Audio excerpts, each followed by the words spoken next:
3.8 numerical. अब इस numerical की स्टेटमेंट है how much time is required to change 22 newton second momentum by a force of 20 newton. अब सबसे पहले हम इसके स्टेटमेंट को समझ लेते हैं। स्टेटमेंट क्या है हमारे पास, how much time is required, हमें कितना वक्त मुहैया करना पड़ेगा to change 22 newton second momentum. बच्चों यहाँ पर बात हुई है मोमेंटम की। मोमेंटम को हम शो करवाते हैं डेल्टा पी से, ठीक हो गया। अब मोमेंटम के साथ एक लफ्ज निकला हुआ है चेंज, तो चेंज हम P के साथ, P बेसिकली डिनोटेड होता है मोमेंटम, तो चेंज के लिए लफ्ज हम लगाते हैं डेल्टा। तो टोटल चेंज इन मोमेंटम लिखते हैं किसके लिए, डेल्टा P। डेल्टा P हमारे पास कितना है जी, 22 न्यूटन सेकेंड। यानी कि हाउ मच टाइम हम लोगों ने फाइंड क्या करना है, टाइम फाइंड करना है, यानी हाउ मच टाइम कितना वक्त हमें चाहिए होगा इज रिक्वायर्ड, यानी मुहैया करना पड़ेगा to change 22 newton second of momentum by a force of 20 newton. पहली चीज तो ये कि हमारे पास क्या आ चुका है, मोमेंटम, चेंज इन मोमेंटम वो कितना 22 न्यूटन सेकेंड, और दूसरी चीज हमारे पास क्या दे दिया उन्होंने, फोर्स, और फोर्स कितनी है 20 न्यूटन। क्लियर है। हम लोगों ने फाइंड क्या करना है, हम लोगों ने बच्चों टाइम फाइंड करना है।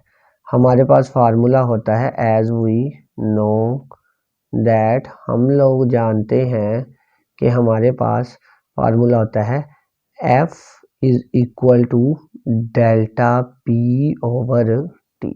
हम लोगों ने T फाइंड करना है, T इधर चला जाएगा और F इधर आ जाएगा, यानी T is equal to delta P over F। हम लोग इसके अंदर क्या कर देंगे, वैल्यूज को पुट कर देंगे। डेल्टा P की वैल्यू कितनी है हमारे पास 22, और F की वैल्यू कितनी है बच्चों 20।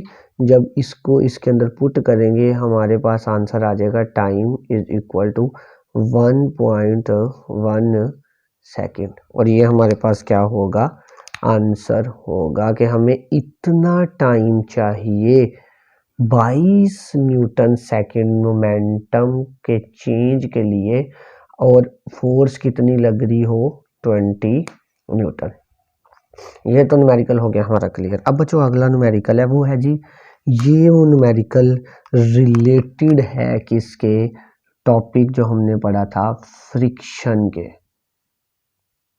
फ्रिक्शन के रिलेटेड हमारे पास ये न्यूमेरिकल है। अब वो क्या कहता है, कहता है how much force of friction, हमें क्या फाइंड करनी है, फोर्स ऑफ फ्रिक्शन, यानी कि हम लोगों ने F फाइंड करना है। जबकि एक ब्लॉक है, यानी एक वुडन, यानी एक लकड़ी का क्या है, ब्लॉक है, और जिसका मैस कितना है जी 5 kg, यानी कि मैस हमारे पास कितना आ चुका है जी 5 kg। एक ब्लॉक है, ये ब्लॉक है, इसका मैस कितना है जी 5 kg, और हम इसको क्या कर रहे हैं, हम इसको फर्श के ऊपर क्या करवा रहे हैं, मूव करवा रहे हैं। क्या करवा रहे हैं, मूव करवा रहे हैं। अब इस फर्श और इस ब्लॉक का जो पॉइंट ऑफ कांटेक्ट, और दूसरे अल्फाज में उन्होंने क्या बोला है, कोफिशिएंट ऑफ फ्रिक्शन, यानी इसको शो करवाते हैं म्यू से, वो कितना है 0.6। क्या है जी 0.6। हम लोगों ने फाइंड क्या करना है, हम लोगों ने फोर्स फाइंड करनी है।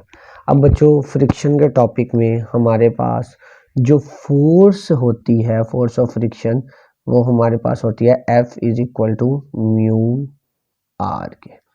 ठीक हो गया बच्चों।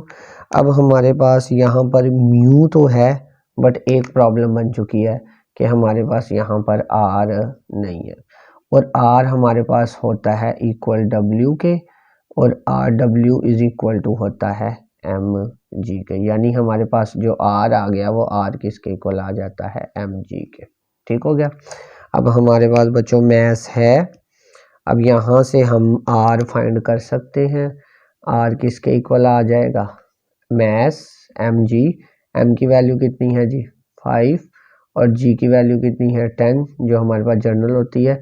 अब 10 5 बार 50 हमारे पास क्या आ चुका है, आर आ गया। क्लियर है। अब हम इसको इस फार्मूले के अंदर क्या कर देंगे, पुट कर देंगे। अब मैं इसको क्या कर देता हूँ, पुट कर देता हूँ। पुट क्या है, F is equal to mu R. Mu की वैल्यू कितनी है जी 0.6 और आर की वैल्यू कितनी आ गई जी 50। अब जब मैं इसको हल करूँगा तो मेरे पास F जो होगा वो कितना आ जाएगा 30 न्यूटन। और ये हमारे पास क्या होगा बच्चों, ये हमारे पास आंसर होगा किसका, फोर्स का। क्लियर है। ये फोर्स ऑफ फ्रिक्शन है किसके दरमियान, लकड़ी के ब्लॉक के दरमियान और हॉरिजॉन्टल मार्बल फ्लोर के दरमियान।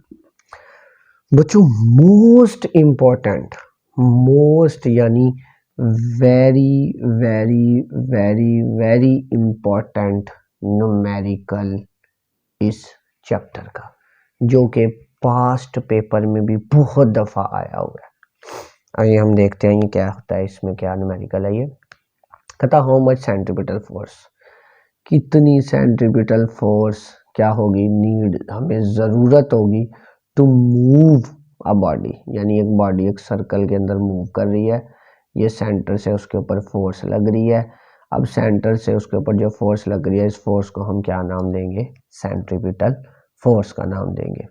अब सेंटर से लेकर सर्कल की बाउंड्री तक का जो डिस्टेंस होता है उसको बेसिकली हम क्या बोलते हैं, रेडियस।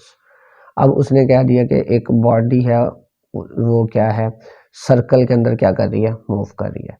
अब वो कहते हैं कि अब हाउ मच सेंट्रीपिटल फोर्स, अब सेंटर से हमें कितनी फोर्स मुहैया करनी पड़ेगी या हमें ज़रूरत होगी एक बॉडी को मूव करवाने के लिए एक सर्कल के अंदर, जबकि उसका जो मैस है वो कितना है 0.5 kg। मैस कितना है जी 0.5 kg और हमारे पास जो रेडियस है वो कितना है जी 50 सेंटीमीटर। और देखो मैस आ गया जी कितना 0.5 kg, रेडियस कितना आ गया 50 सेंटीमीटर, और उसको अगर सर्कल में घुमा रहे हैं तो उसकी जो स्पीड आ गई वो कितनी आ गई 3 मीटर पर सेकेंड। अब बच्चों ये 50 सेंटीमीटर है, इसको मीटर में लेकर जाना पड़ेगा, तो हम इसको 100 से क्या करेंगे डिवाइड, तो आंसर हमारे पास क्या आ जाएगा 0.5 मीटर। ठीक हो गया। अब वी नो दैट, हम लोग जानते हैं कि एफ सी यानी जो सेंट्रीपिटल फोर्स का फार्मूला होता है वो होता है mv² ओवर आर। क्लियर है। अब हमने वैल्यूज को क्या करना है, पुट करना है, पुट वैल्यूज। ठीक है। अब F C is equal to, mass की वैल्यू कितनी है जी 0.5, वी की वैल्यू कितनी है जी 3 का स्क्वायर और आर की वैल्यू कितनी है जी 0.5। ये आपस में क्या हो गए, कट गए। अब 3 का बचा क्या स्क्वायर और ये किसके इक्वल आ गया 9 के, यानी कि हमारे पास एफ सी यानी जो सेंट्रीपिटल फोर्स आ गई वो कितनी आ गई 9 न्यूटन। और ये बच्चों हमारे पास इसका क्या आ चुका है आंसर, कि यानी 9 न्यूटन फोर्स हमें सेंटर से लगानी पड़ेगी उस बॉडी को मूव करवाने के लिए सर्कल के अंदर, जिसका मैस कितना हो 0.5 kg, रेडियस कितना हो 50 सेंटीमीटर और उसकी स्पीड कितनी हो 3 मीटर पर सेकंड। क्लियर है बच्चों।